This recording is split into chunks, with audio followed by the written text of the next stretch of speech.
para mim é uma grande honra presidir essa palestra do DENIT.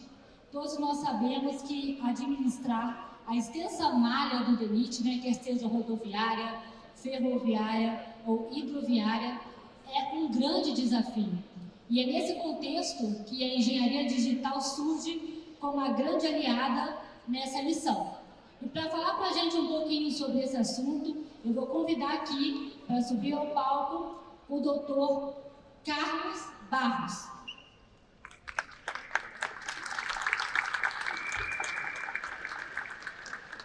Dr. Carlos Barros é diretor executivo do DENIT, é engenheiro civil, graduado pela Universidade Federal de Alagoas, pós-graduado em Administração Pública, Planejamento e Orçamento pela FGV, com especialização em Contabilidade e Orçamento Público e Gestão Pública. Nomeado em 2010 como servidor público, desde então ocupou vários postos no Ministério dos Transportes, Portos e Aviação e no Departamento de Infraestrutura de Transportes. Convido também para subir aqui e compor a nossa palestra Anderson Alvarenga.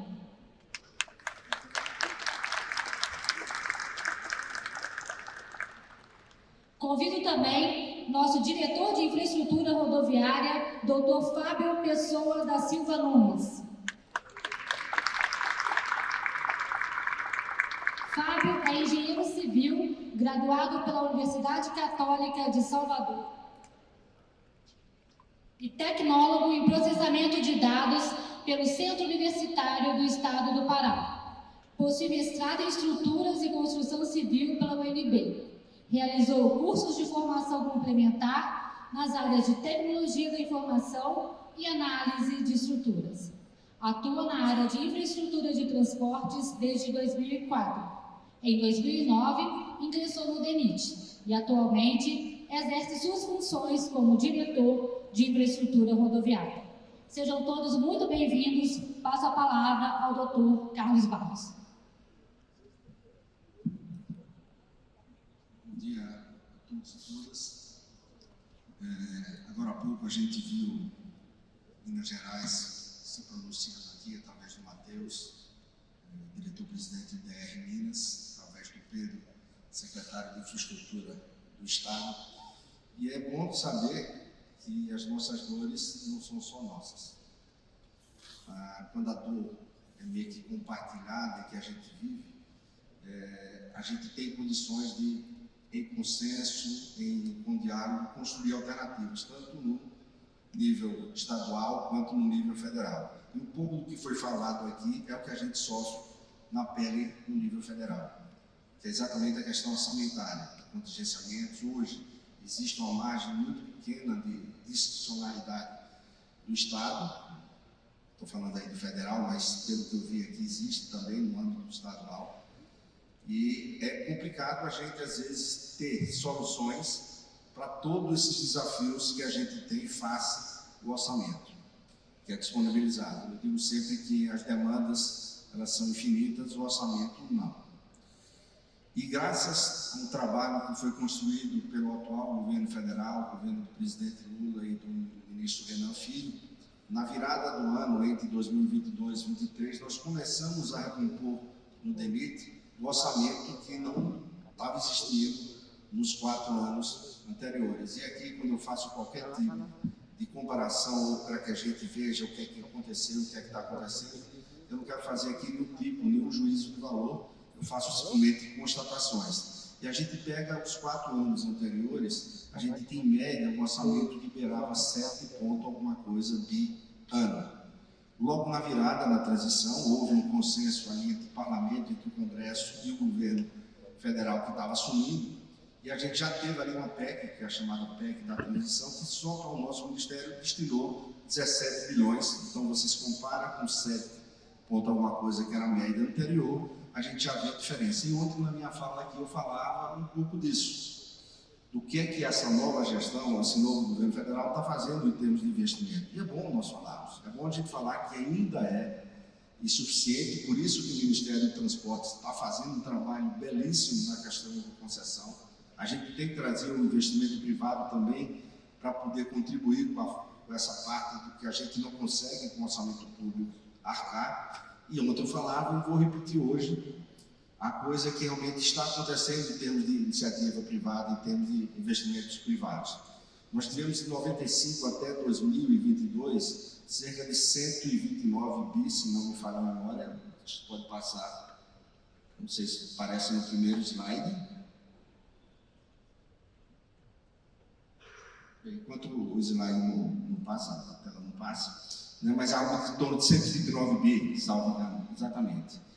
E em 2023, de 2023 até agora, nós já temos investimento da ordem de 218 bilhões. Né? Então, isso mostra a importância de nós olharmos para essa questão da concessão. O governo federal tem trabalhado muito, o Ministério de Transportes, a NTT, a todos os entes envolvidos, e o DENIT, de certa forma, ele se desonera.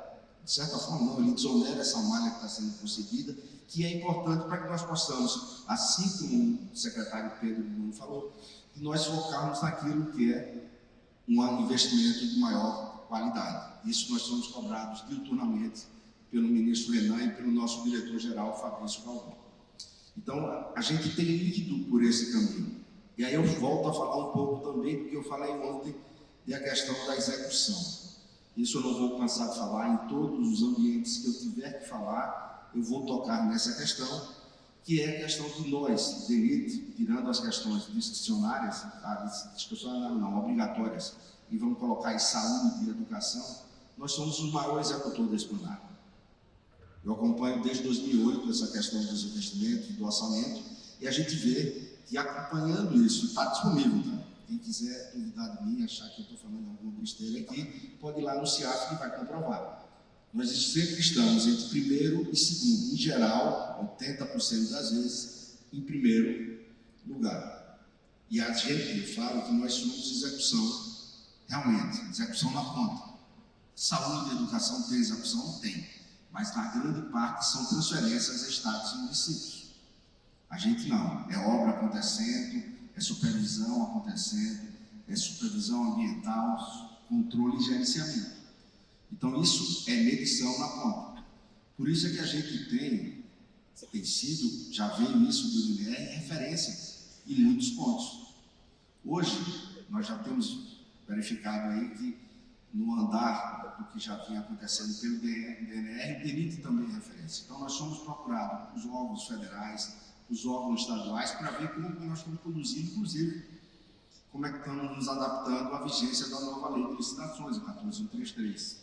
E foi assim que aconteceu lá no RDCI, no advento, quando começou o regime diferenciado de contratação, o DENIT também, e até a vigência da lei anterior, o DENIT era referência. Né? Eu digo que nós somos tão bons que nós estamos hoje como exportadores de talentos. Né? Nós temos lá no Paraná, o Dr. Fernando Furiati, que é um servidor do DENIT. Nós temos lá o Dr. Alexandre Castro, também servidor do DENIT. Aqui em Minas Gerais, nós também já tivemos o Robson, que é servidor federal, também como participante do DR, salvo engano. No Espírito Santo, o Dr. Romeu, também servidor do DENIT, foi presidente do DR, exerceu lá. Então, a gente hoje tem, eu acho que a melhor, acho não, eu tenho certeza que a melhor qualificação em termos de técnico. E esse evento é importante para que a gente possa cada vez mais construir para onde é que a gente está indo, quais são as discussões sobre os novos conhecimentos, novas tecnologias, a inovação, porque não tem como. Quando eu falei do que a gente tinha executado, em média, nos 4 anos anteriores, 7 bi, aqui, graças a Deus, tem muita gente do DENIT, e nós trouxemos 170 participantes, que é para poder encher o auditório e dizer que a gente tem relevância para falar, então a gente bota todo o pessoal do DENIT, que é para poder dar suporte. E foi a mesma massa. Eu tenho rodado as superintendências do país inteiro para discutir a questão da nova lei de licitações, porque a Federação de Estações está sob a tutela da nossa diretoria, e eu tenho falado sobre isso. Aonde eu vou, eu pergunto, vem cá, mas qual o incremento que nós tivemos de recurso humano para executar a saída da execução? De 7 bi e pouco, para 14 bi. Nós tivemos um incremento de servidores públicos, tivemos um concurso o ano passado. Nós temos um déficit de cerca de 1.700 servidores. não houve incremento. No ano passado foram 50 analistas de infraestrutura de transportes, 50 analistas administrativos.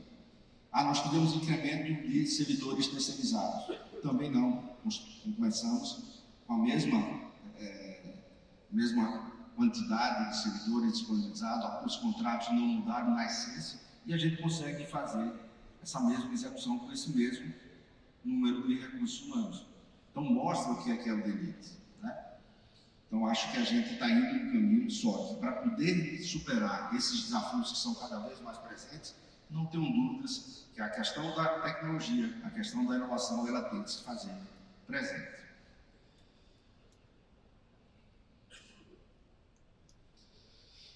Como eu falei, a questão da iniciativa privada estar atuando é, para mim, essencial. E o governo federal, através do Ministério do Transporte, através da NTT, conseguiu colocar uma modelagem que, efetivamente, nós conseguimos ter resultado. Ao longo dos 4 anos passados, nós tivemos 6 leilões. Hoje, nós já atingimos 18 leilões e há uma perspectiva do Ministério de que, ao final de 2026, nós estejamos com 44 leilões efetuados. E aí volto a frisar a importância disso para que se desonere o nosso orçamento e a gente faça um foco da execução orçamentária, da alocação dos recursos, naquilo que a gente pode trazer, mais qualidade para a malha, mais condições de trafegabilidade para o setor produtivo. E eu sempre falo, eu repito uma frase, que é o seguinte, que para mim, antes dos CNPJs, antes da questão de todo o desenvolvimento, da indução ao desenvolvimento econômico, da indução ao desenvolvimento de novas fronteiras agrícolas, ao turismo, etc., você tem CPFs. Isso, para mim, é primordial. Porque as pessoas precisam transitar para ter acesso à educação, para ter acesso à saúde, para ter acesso até ao sustento, à melhoria da condição financeira, seja daquela região, seja pessoal, seja do Brasil. E eu acho que a gente tem avançado nesse sentido, né? A modelagem que foi feita das novas concessões tem dado certo, inclusive em parceria com os estados. Nós tivemos recentemente um bloco que foi leiloado, tanto rodovias federais quanto rodovias estaduais no Paraná. Tivemos, por último, acho que semana passada, mais um lote, o que foi sucesso também, conseguiu ter. E o que é importante, com novos entrantes. Não é só a perspectiva do que existia com aquele mesmo grupo, com aquela mesma situação que se misturava 2, 3, 4, 5 grupos e faziam as concessões. Não. Hoje, acho que eu vi ontem, acho que do Pedro falando sobre isso, não sei se foi o Pedro que falou, mas que falou que hoje o Brasil é o maior atrativo em termos de investimento em infraestrutura de transportes. Isso o ministro Renan fala de forma muito clara. Ele tem rodado o mundo aí, Europa, Estados Unidos, né, para poder mostrar essa carteira de concessões, e tem sido bem recebido. Por quê? Porque nós temos realmente um modelo hoje que está funcionando. Precisa de aperfeiçoamentos? Todos nós, em termos de programa de trabalho, de metas, a gente vai aperfeiçoando. Então, eu queria deixar, nesse momento, essa mensagem para vocês. Eu acho que a gente está no caminho certo. Eu queria fazer aqui uma reparação histórica. Eu não sei onde é que está o Alexandre Gil. Alexandre está ali. No ano passado, eu fiz uma brincadeira com ele, já que ele falava, o Matheus falou de futebol, do Cruzeiro. Eu fiz uma brincadeira no ano passado com o Alexandre Gil e me confundi, dizendo que ele era torcedor do Ceará, mas torcedor ferrinho, de Fortaleza. Faço essa reparação, ainda mais que Fortaleza no final de semana ganhou um time, acho que foi o Flamengo, né? Eu acho que foi. Então a gente aí tem que louvar mais ainda a sua torcida pelo Fortaleza.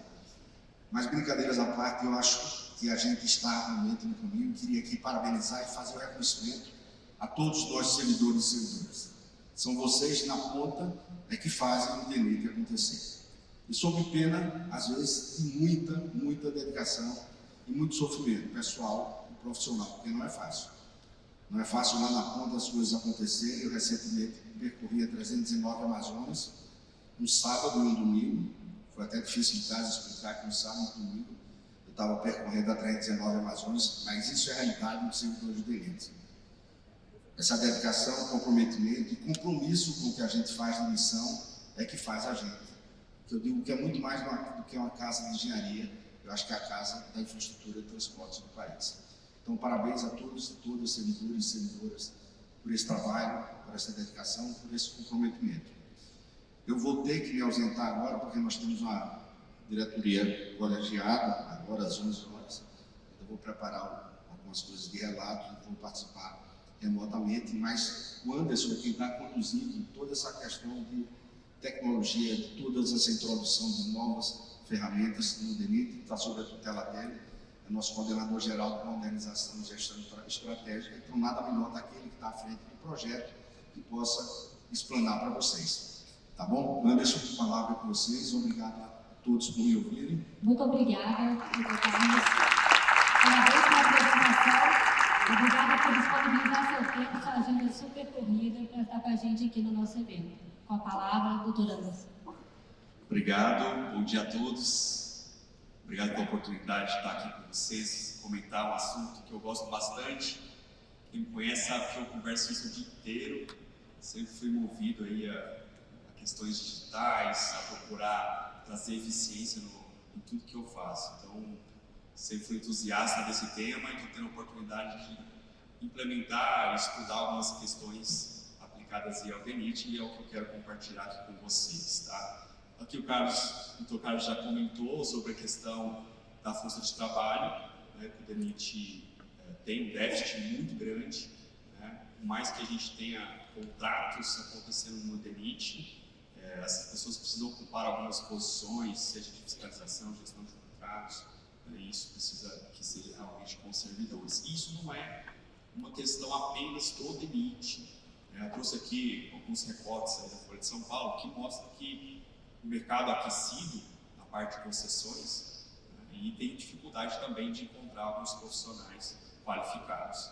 Então fica esse desafio não só para o governo, mas também para o mercado, e a solução para isso tem a ver aí com a parte de engenharia digital, tá? Que é incorporar tecnologia ao que a gente tem feito. Tá? Então essa busca é muito importante. Existem várias nuances para se conduzir uma implementação e para institucionalizar ações nesse sentido, tá? Eu vou comentar algumas aí no final. E esse tema ele se aplica em tudo, tá? Está em projeto, está na construção, fiscalização e acompanhamento de obras, na operação e manutenção também. Então tem cases muito interessantes, tem aí nova geração de equipamentos que muitas vezes já conhecem, inclusive estão expostos aqui, né? Terão ter a oportunidade de conhecer alguns ali de perto. E aí eu quero só dar um foco em três temas. São três temas que acabam influenciando em cada uma dessas etapas, tá? Que vem a ser captura de realidade. Então, para acreditar no digital, de certa maneira você tem que capturar esse dado de alguma maneira e colocar isso para dentro dos sistemas, softwares, ou dentro do seu ecossistema, para que você produza informação daquele dado que está sendo gerado. Tá? Tem desafios quanto a isso, tá? A malha é muito extensa, isso exige equipamentos que geram arquivos muito pesados, então a gente tem que estar muito alinhado com a área de TI, para que a gente possa garantir aí storage, toda uma infraestrutura de TI para suportar a operação, tá, nessa visão do digital. A gente também traz aqui modelos inteligentes. Muito já se discute com relação ao BIM, Information Model, tá? E aqui está um pouquinho mais amplo, por isso que está em engenharia digital, porque às vezes você tem uma ferramenta de gestão nova que talvez não está vinculada diretamente ao modelo, mas tudo isso se conecta de alguma maneira, tá? E os sistemas de informações geográficas. Para a obra de edificações, quando você está numa obra específica, acaba que ele não usa muito os sistemas de informações geográficas, tipo o ArcGIS, né? Mas quando a gente tem esse contexto do país todo, a gente tem hoje acho que cerca de 1.400 contratos ativos, né? Onde estão? Como é que a minha malha hoje está coberta pelos contratos, seja de manutenção? Onde estão as obras? Onde estão atuando as supervisoras? E o GIS acaba sendo a camada de acesso do usuário, tá? É por ela que ele acessa todos os dados. Essa visão, eu saio da mentalidade de puxar qual é o contrato, qual relatório está sendo medido, o que eu tenho de produto dentro desse relatório, seja ele uma imagem, seja um ensaio, e você consegue tirar tudo isso de dentro do relatório e colocar dentro de uma base georreferenciada, de maneira que você pode buscar uma determinada região e ali apresentar as informações disponíveis, e a partir dessa escolha, se você quiser, você entra então nos contratos, você inverte a lógica.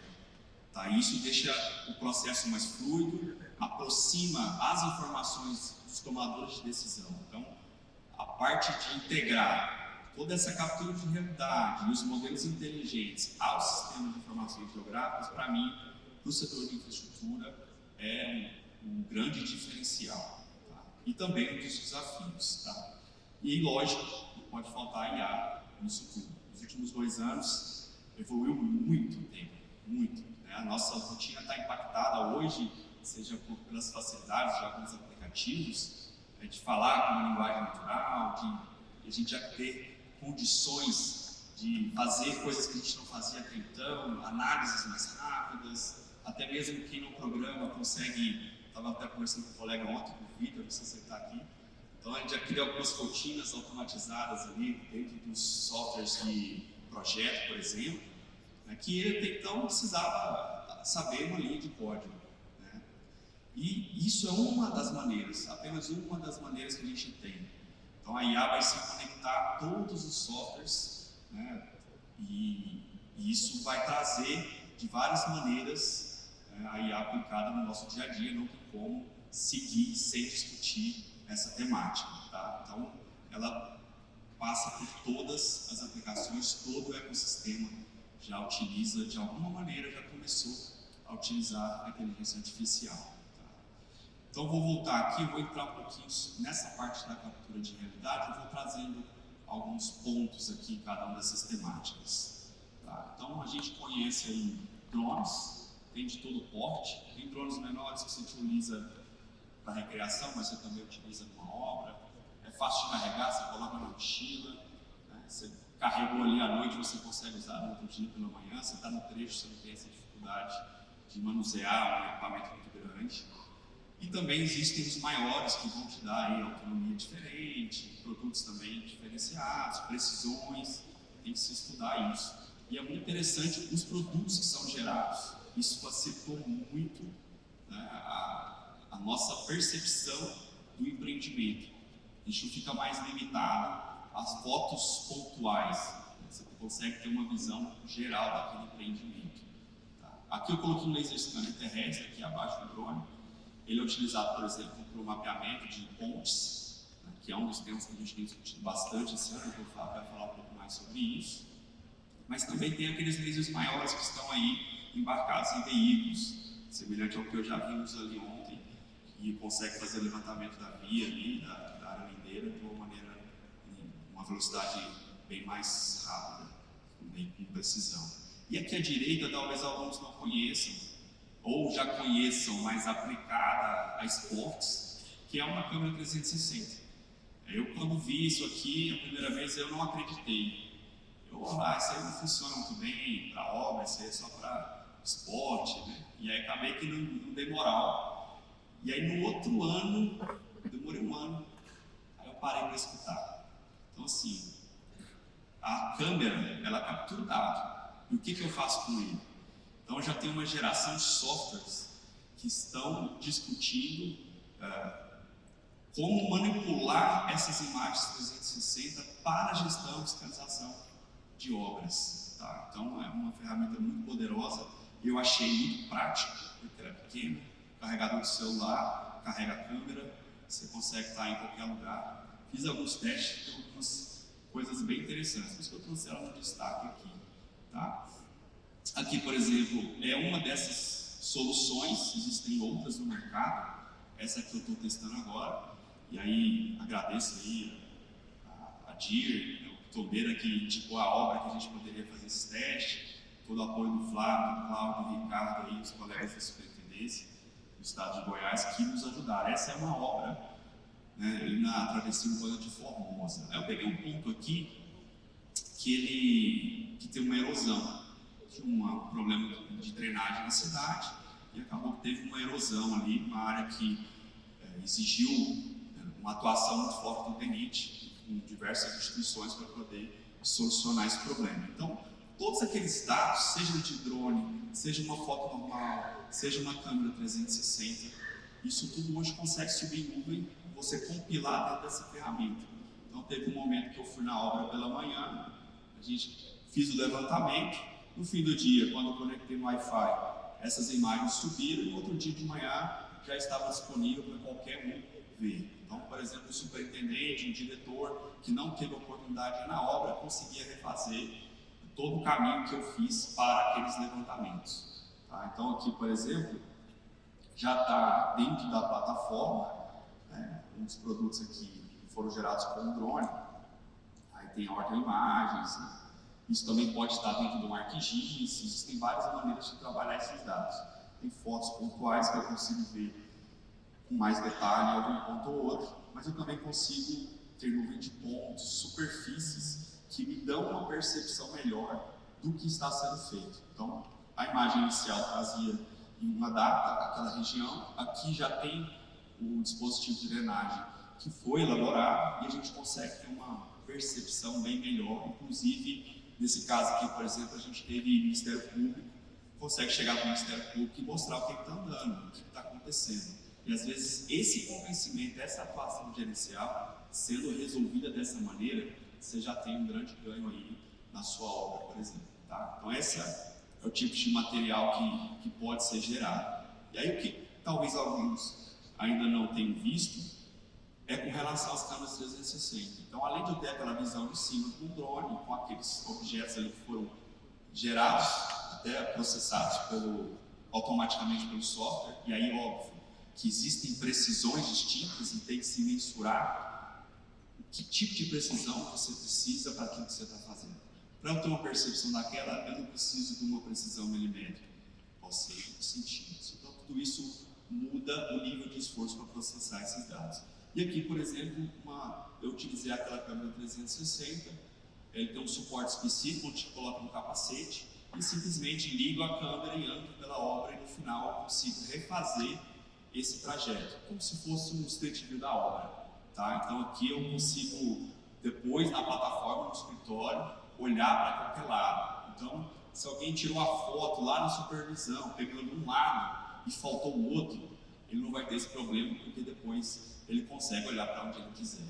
Ele tem essa liberdade, né, de trabalhar. Então, a facilidade de captura desses dados, os processos automatizados e também com o uso de IA, né, tem facilitado muito.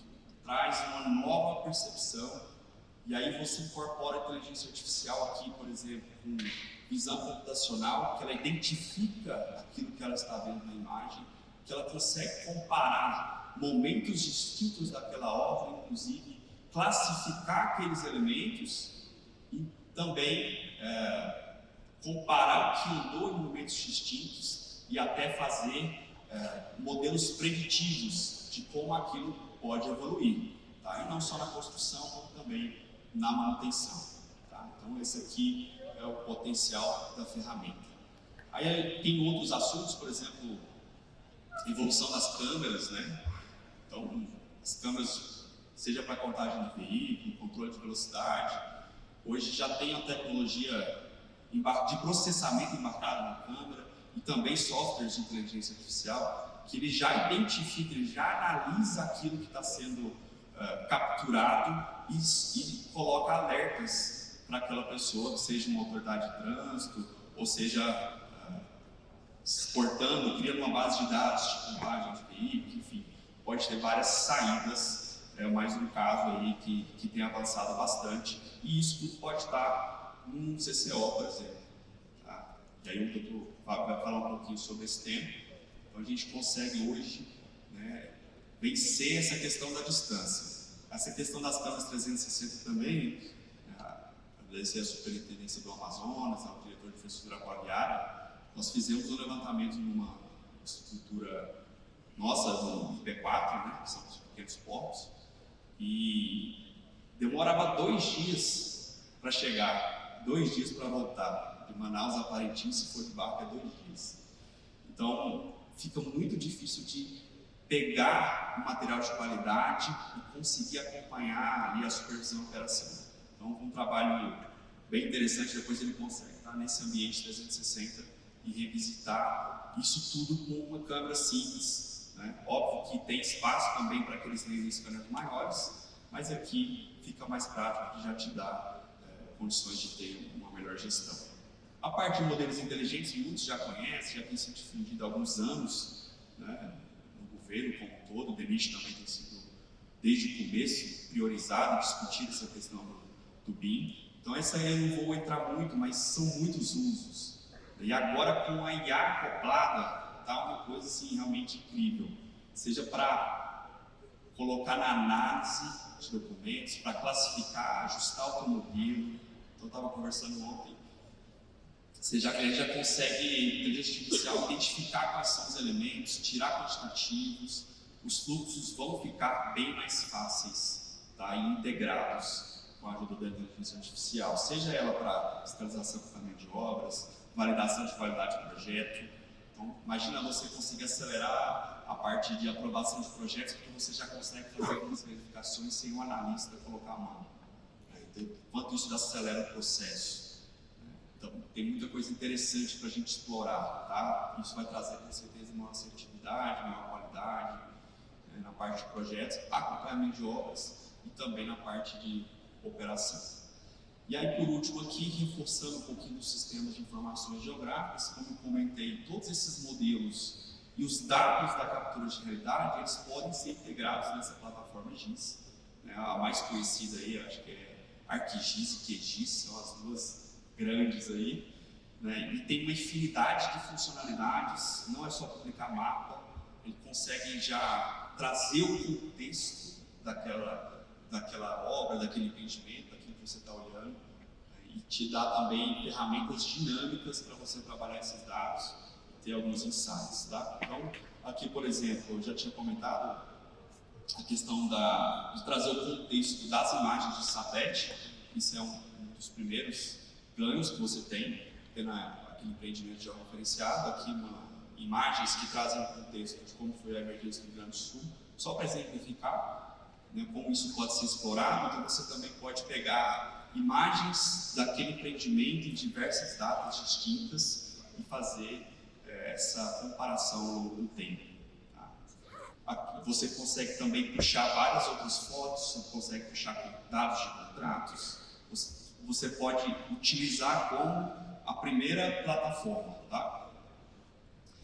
E aqui, modelo no contexto do GIS, tá? O 3D você também traz, não é só a imagem, tá? Então, à esquerda você tem esse empreendimento aqui rodoviário, bem amplo, né? E à direita você vê isso no contexto, olha o quanto muda.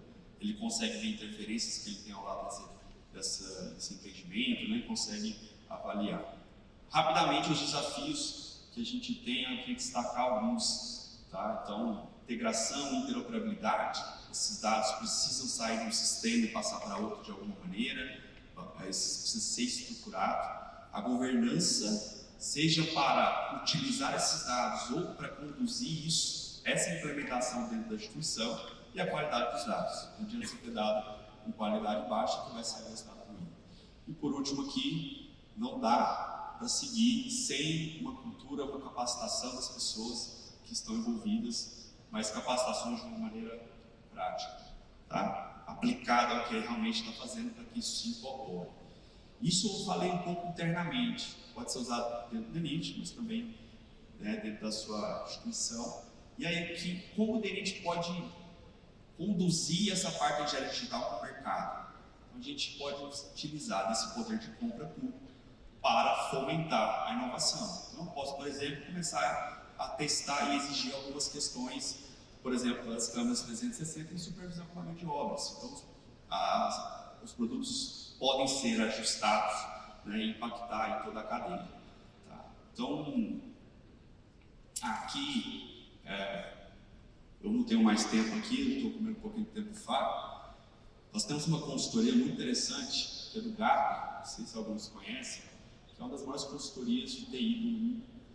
E eles, Depois que eu entendi isso aqui, ficou muita coisa mais clara. Às vezes a gente pensa numa implementação contínua, onde você faz um investimento, já recebe aquele valor, já testa aquilo, já vai dar uma melhoria, e nem sempre é assim. Aí existem os hype cycles, né, que, por exemplo, a IA, nesse momento, está nesse pico mais alto. Então, ele começa ali, um gatilho de inovação, começa uma implementação, ele está inflado. Tá? Então, ali em cima, ele está o pico das expectativas ali inflado. E depois é ladeira abaixo. Tá? Então, não é bem assim, não funciona tão bem, exige mais investimento, não funcionou legal, então as expectativas caem, muitos abandonam ou saem do mercado, só que aqueles que persistem conseguem então evoluir, chegar no nível de maturidade até que isso se estabiliza e chega aí numa condição aí do mercado, né, que aquilo está disponível como serviço. Isso aconteceu para vários temas, então não é algo que vai ser sempre direto. Então, às vezes você, por exemplo, está empolgado com a IA, só que você vai ver que é caro. É caro processar seus dados, é caro testar, né? E aí, dependendo, você não vai ver tanto benefício assim. Então, até que os produtos evoluem e você realmente consiga consumir isso. Laser scanner lá atrás, queria entregar uma nuvem de pontos sem tratar, sem aquilo virar dado. Hoje a gente já tem isso como serviço.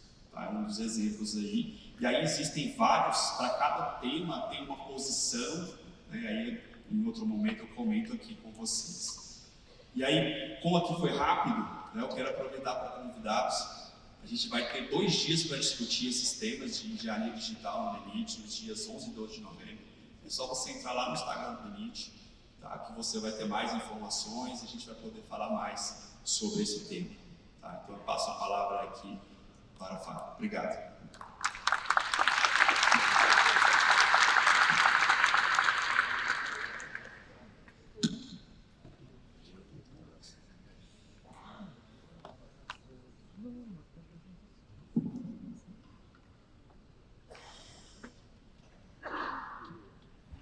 Acho que tem que voltar um slide. Eu tenho um primeiro antes desse. Pessoal, bom dia para todo mundo. Primeiro, eu queria agradecer aos organizadores do evento, DR, BPV, BDR, pelo convite. É um prazer aqui estar com todos os colegas, né, principalmente os colegas aqui do departamento. É sempre bom a gente vir discutir, né, vir compartilhar algumas experiências, né, e também para que muitos dos colegas, até dos próprios outros departamentos, consigam saber o que a gente está fazendo e como é que a gente está tratando alguns assuntos sensíveis. Esse ano não tinha como ser diferente, né, até porque é um encontro de conservação rodoviária e eu falo que hoje eu vou falar um pouco do patinho feio da parte da conservação rodoviária, mas que dá uma dor de cabeça para a gente absurda. Foi muito tema desse ano, que é a parte de rodoviárias especiais, com os acidentes que a gente teve, o mais grave na divisa Tocantins com o Maranhão, está muito estreito no BR-226. Vou falar alguns nomes aqui, que eu acho que vai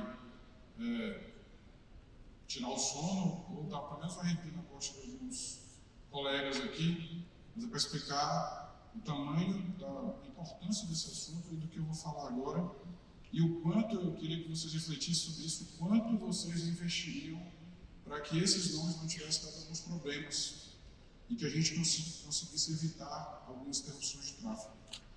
Então, Caeté, Igapó, Estreito, Bossoroca, Piriqui, agora recentemente,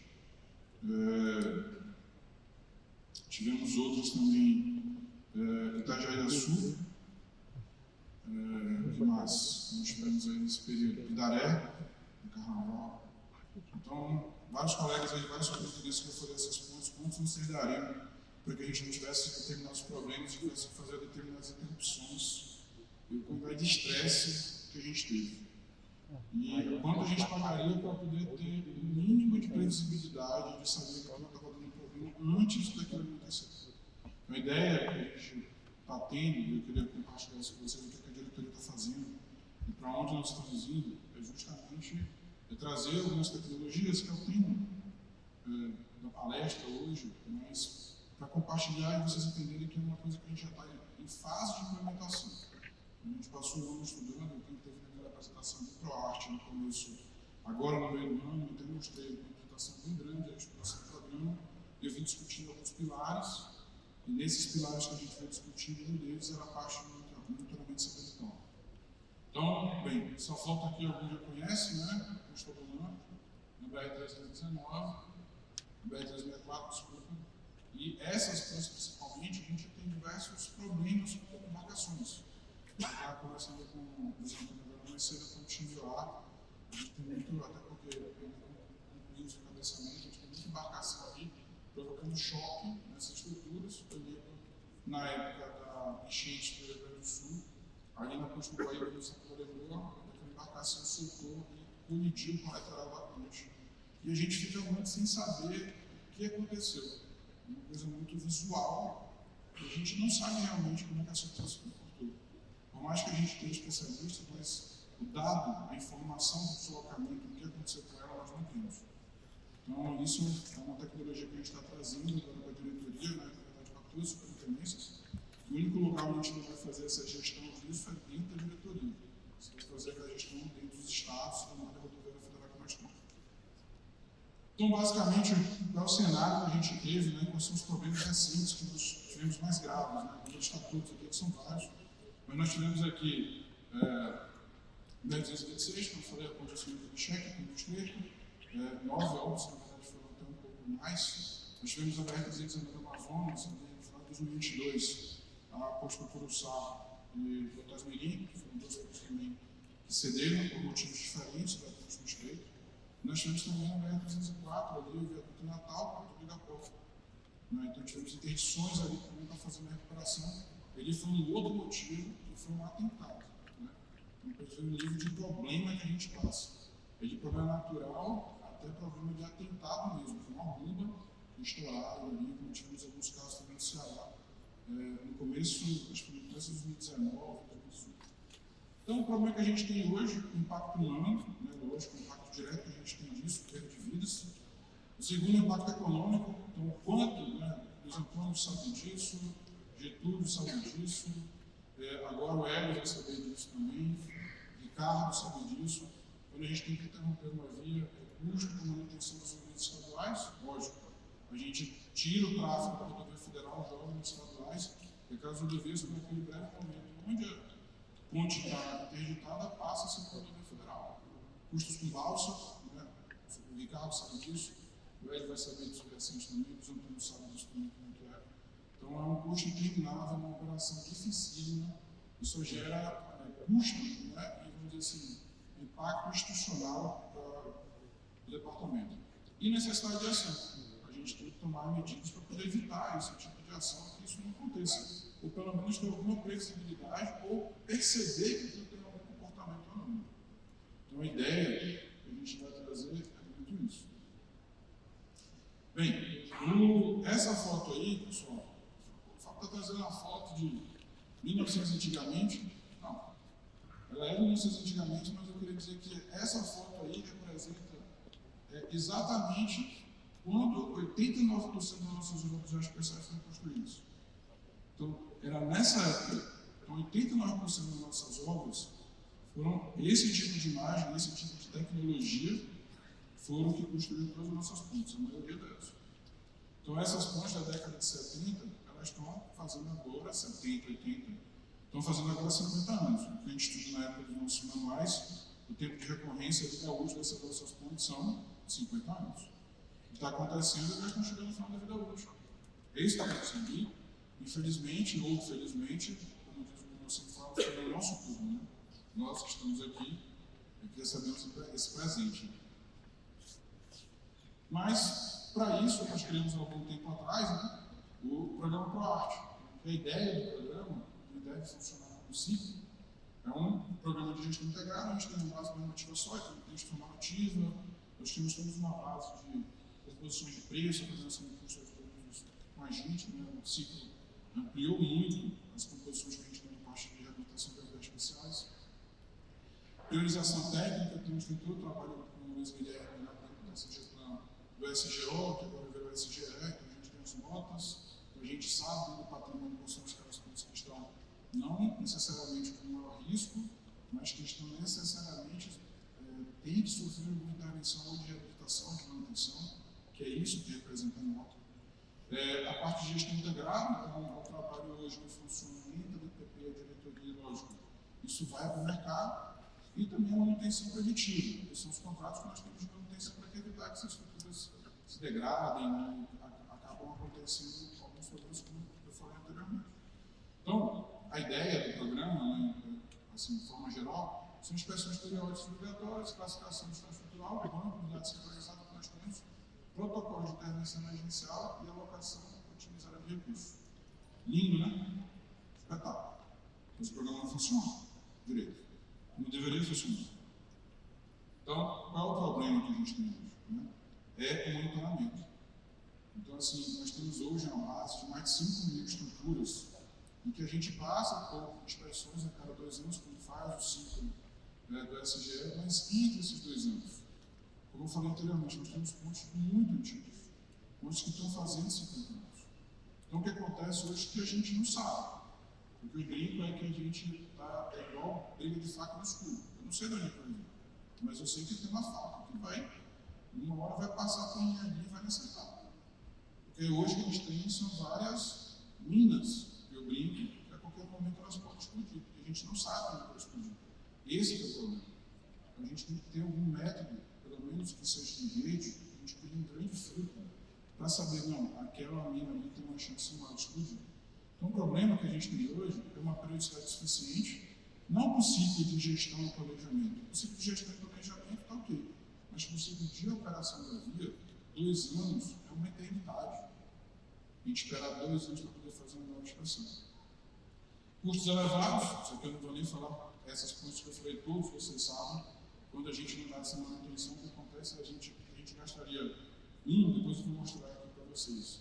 Eu fiz uma relação de investimentos, esse 1 vira 42. Então, para cada R$1 que eu deixo de investir na manutenção, eu deixo de atuar naquela manutenção preditiva, eles vão virar R$42 ali na frente. Mais ou menos a relação 1 para 42 de investimento. Dependência de acesso, então a gente estava passando agora na ponte lá aqui, ali no Paraná, teve que fazer secadeira, descer com escavadeira para poder chegar no bloco.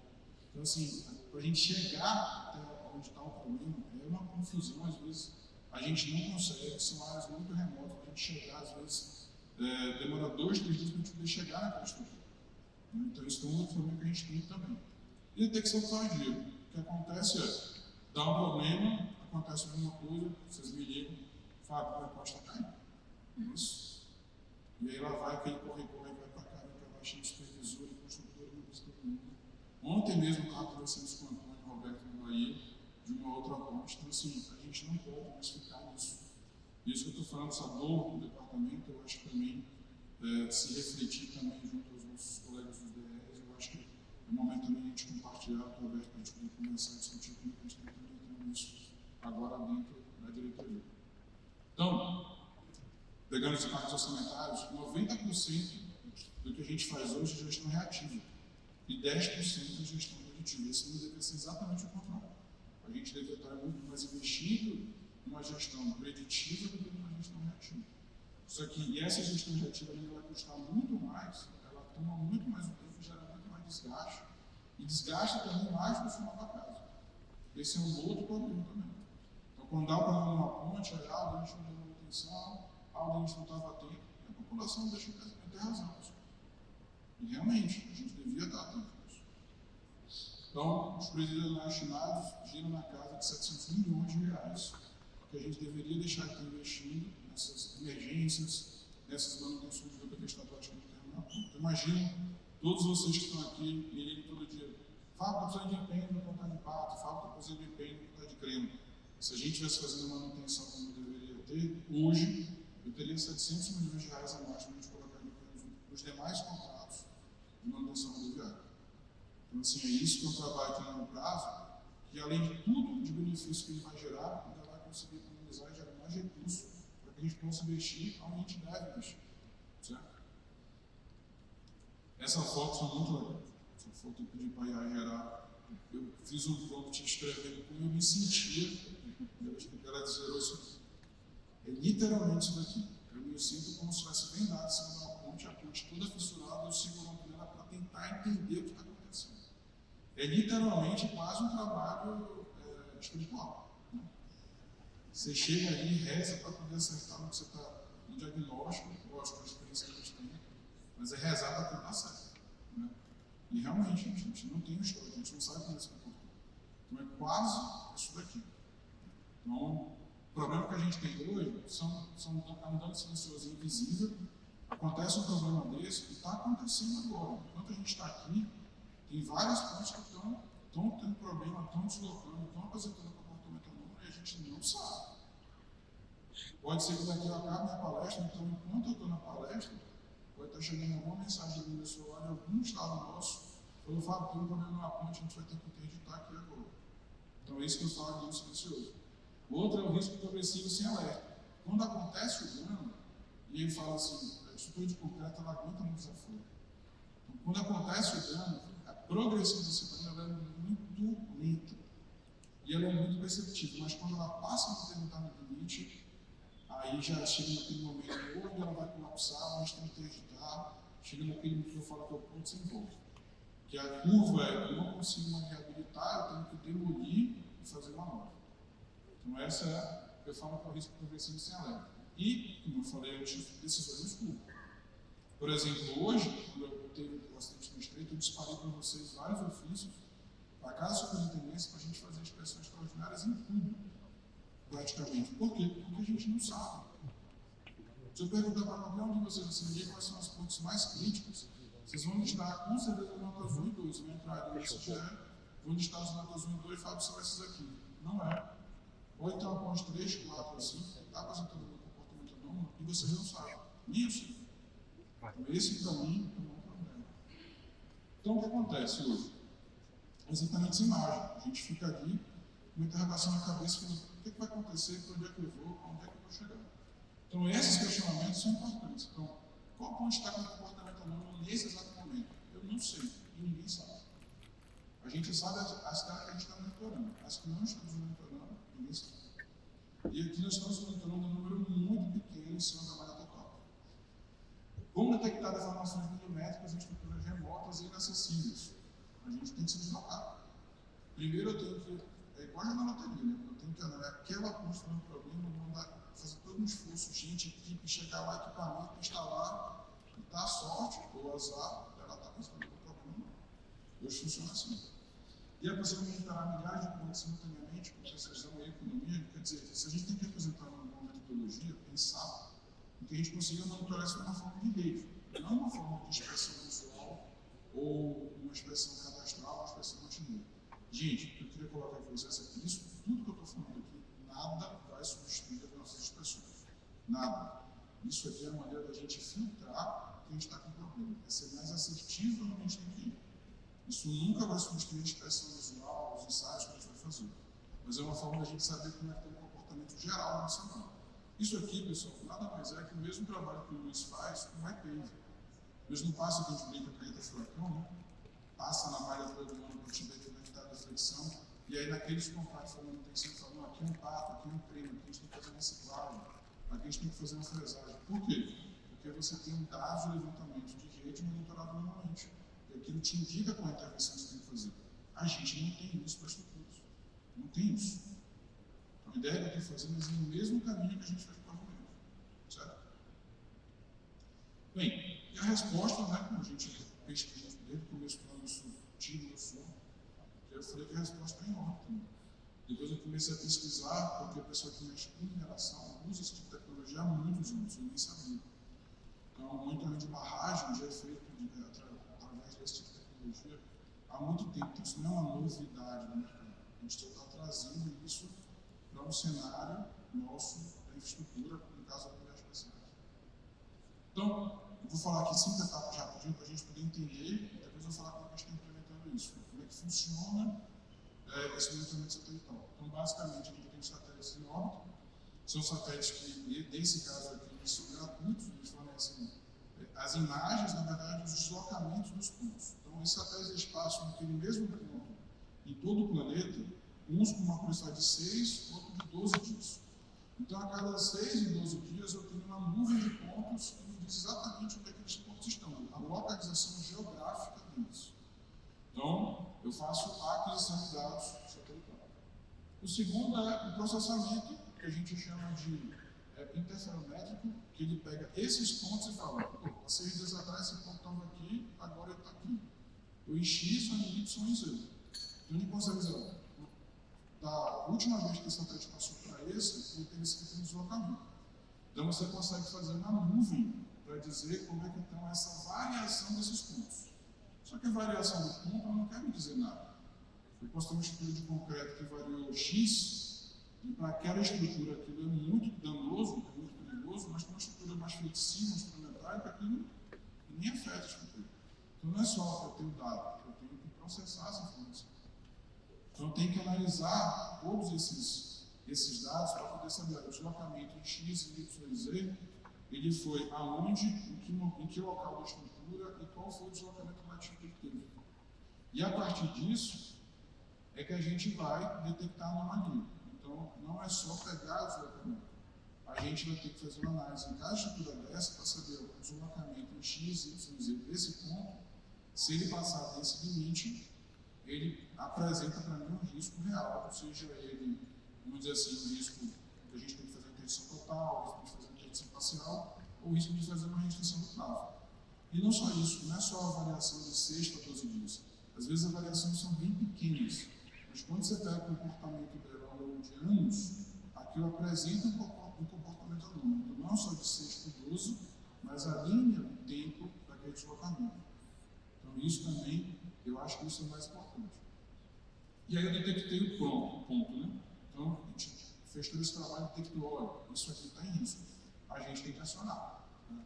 Então, a ideia é que na hora que a gente detecte esse ponto, fala, essa estrutura aqui merece que a gente vai fazer um monitoramento, que a gente faça uma interdição, ou que a gente vai lá olhar para fazer uma inspeção visual, ou colocar um equipamento de uma precisão. Então, a ideia é que a gente faça toda a parte de alerta em tempo real, a parte das dashboards interativos, então a gente vai ter um mapa, isso no nível da diretoria, uma visão 360 de todas as unidades especiais, que a gente vai ter uma visão satelital de tudo, né? A análise de história, que foi o que eu acabei de falar, e a priorização inteligente, então a gente vai onde realmente é mais assertivo. E pessoal, isso aqui a gente não está só no campo assim, da teoria, não. As vantagens que a gente tem dessa metodologia, que é a SAP, então, monitoramento contínuo, então, a cada 6 a 12 dias eu estou lá, faço chuva, faço sol. É importante falar, independente se está nublado, se é de noite ou de dia, eu pego o ponto. Isso não interfere, a condição climática não interfere na aquisição do dado. Cobertura extensiva, a gente vai cobrir a mar inteira, de uma vez só. Então, a cada 6 dias tem todos os pontos, todas as nossas unidades especiais de toda a malha rodoviária federal. Precisão milimétrica, a gente está precisando de milímetro no ponto de deslocamento. Histórico retroativo, os dados que a gente vai adquirir, já vou falar aqui, a gente está para contratar isso através do nosso contrato de gerenciamento. Na hora que a gente assinar o contrato, já me dá 2 anos de histórico pretérito, então eu vou ter 2 anos de histórico de todas as nossas unidades especiais. E instalação zero, não tem equipamento nenhum para instalar, tem mais de satélite, não tem que deslocar ninguém para colocar nenhum equipamento na estrutura, não tem risco de roubo, furto ou dano. E uma análise preditiva. Então, eu consigo, através desses dados que eu tenho de comportamento 2 anos para trás, prever como vai ser esse comportamento daqui para frente. Então, aplicações práticas, eu peguei 2 exemplos aqui que eu falei anteriormente, aqui é a construção da IBA, que foi onde teve acidente, não aqui exatamente, mas um pouco mais para frente, não está falando outro. E esse segmento aqui é o segmento que a gente teve, que até o Anderson mostrou aqui na apresentação dele, aquele segmento entre Bento e Veranópolis, que a gente teve mais de 80 escorregamentos numa distância de uns 40 a 45 quilômetros. Essa tecnologia que a gente está trazendo, pessoal, não só monitorar as unidades especiais, mas a gente conseguiu negociar com a empresa para ela conseguisse monitorar 100 quilômetros de faixa, que além da gente monitorar as pontes, a gente vai pegar 100 quilômetros de faixa e vai conseguir monitorar pontos de aterro, deslocamentos, tudo. Tá? Então, esse daqui é o trabalho que a gente vai fazer também, a gente vai começar aí. Vamos ver se aquilo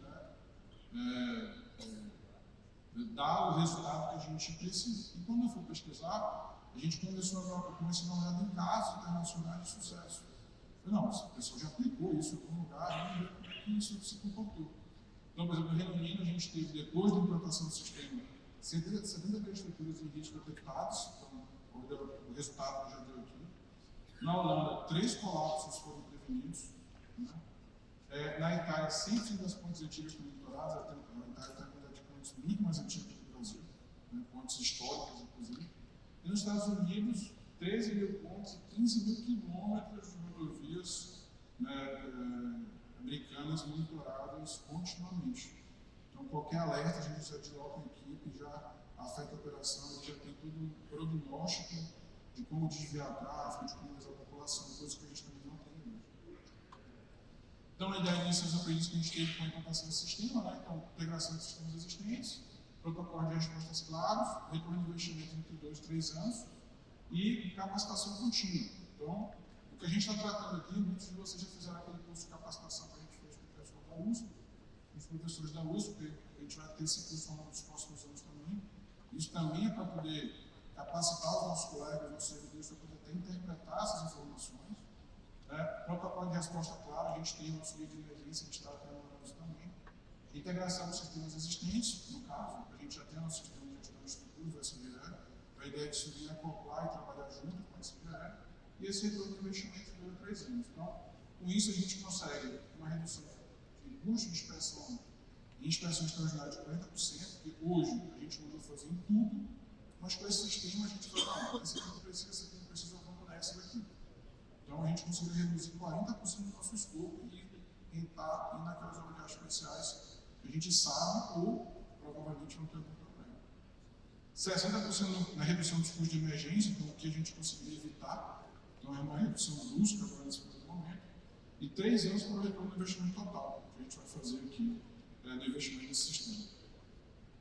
Aqui é um quadro comparativo, né? Então basicamente as vantagens que a gente tem no complemento satelital, nos sensores locais e na inspeção visual. Lembrando que eu estou vendo um aspecto de um filtro de rede, um filtro mais amplo. Né? Lógico que cada um deles tem a sua aplicação, o seu direcionamento e fazem parte de uma rede para o monitoramento dos futuros. Não é só isso que vai resolver. Tá, pessoal? Bem, e aí falando da implementação, que estágio a gente está hoje, né? Nós temos esses 4 estágios aqui. Esse primeiro estágio a gente já passou, que é a parte do levantamento e planejamento. Então, mapeamento de detalhes ambientais especiais, definição dos parâmetros técnicos, e é essa base de dados integrada, a gente já tem essa informação. Né? O segundo, que é a fase de implantação do piloto. Então, o assessoramento ontem protocolou o pedido já para as propostas, a pesquisa de preço, a gente deve fazer um aditivo próximo. Então, próximo mês, provavelmente, a gente vai estar com o sistema implantado dentro da autarquia. A gente vai começar uma fase de treinamento com vocês. Tá? Terceiro, é a operação do piloto de validação, que a gente vai começar a operar e vai começar a testar para ver isso. Então, a ideia é acender o alerta, vamos deslocar o monitoramento contínuo para fazer um bloco e ver se aquilo valida a informação que deu o satélite. Aí a gente vai calibrando o nosso sistema. E a parte de integração e expansão, que no futuro isso e o SGE trabalharem de forma contínua e integrada. Bem, os benefícios aqui eu citei, mas são bem claros para mim, acho que para vocês também. Então, salvamento de vidas, né? A gente já conseguiu fazer isso de uma forma muito mais antecipada, redução de custos também, segurança jurídica, então a gente vai ter que fazer aquela emergência, tem que se explicar, e todo esse problema jurídico que isso causa, interromper uma ponte, ou explicar porque uma ponte colapsou. E a modernização institucional, isso melhora a imagem institucional do departamento e mostra como nós estamos sendo proativos na gestão da nossa obras de arte especiais. Aqui foi a análise que eu falei com vocês, então o retorno de investimento que a gente vai fazer nesse tipo de trabalho e o que a gente vai conseguir evitar e reduzir o nosso custo é na casa de 1 para 42. Então, a cada R$1 investido, a cada R$100 mil eu teria 4.200.000 em redução, né, em custos emergenciais que a gente teria. Então, um payback de 2 meses, então em 2 meses desse implantado a gente já consegue evitar vários problemas que a gente não ia conseguir enxergar agora, isso vai passar para frente, né, e 95% de economia líquida que a gente teria nesse investimento. E aí, pessoal, essa slide eu coloquei que é uma urgência chamada ação, por mais do que eu falei no início, a gente não pode ficar como eu falei, essa briga de faca no escuro. A gente precisa se movimentar, a gente precisa avançar nesse tipo de tecnologia, a gente tem que trazer isso para dentro da nossa gestão de ativos na malha rodoviária, porque eu estou falando, eu já conversei isso tanto com o Edson quanto com o Eloy, que também se aplicaria tanto a gestão de ativos do aquaviário quanto do ferroviário, é muito parecido. Né? Então, a gente está numa janela de oportunidade, por isso que aconteceu, joga a gente para que a gente tome essa ação, isso também é importante. Né? Então, a tecnologia madura de custo efetivo, casos de sucesso nacionais e internacionais. Uma metodologia de implementação válida e replicável, então não é nada novo, isso já existe, já tem validação científica disso.